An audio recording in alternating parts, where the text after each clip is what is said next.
Hello guys, for today's lesson, I'm going to show you how to do the basic Google Sheets.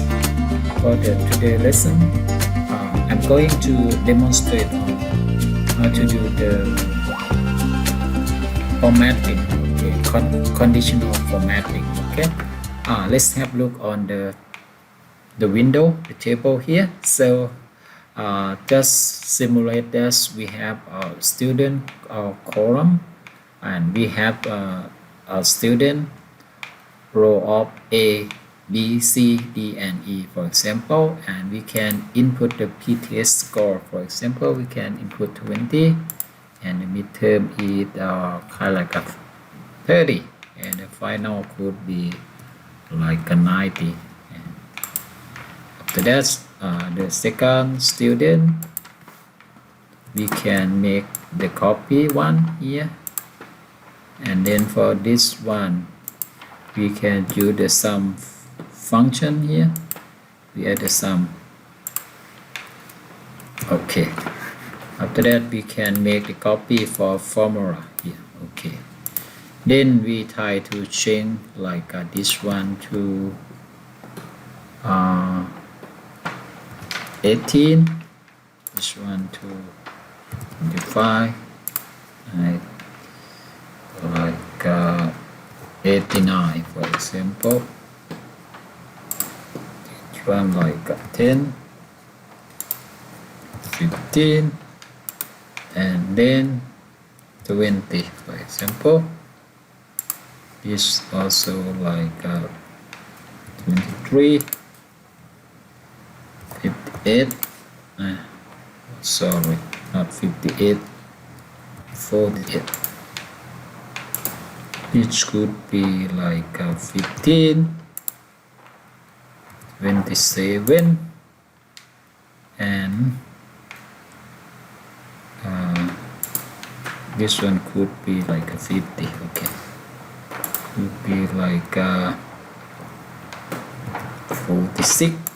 Okay, now so we can use the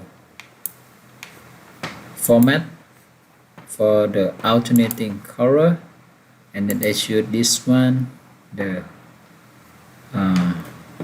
color for the alternating color, this one, to make this more looks better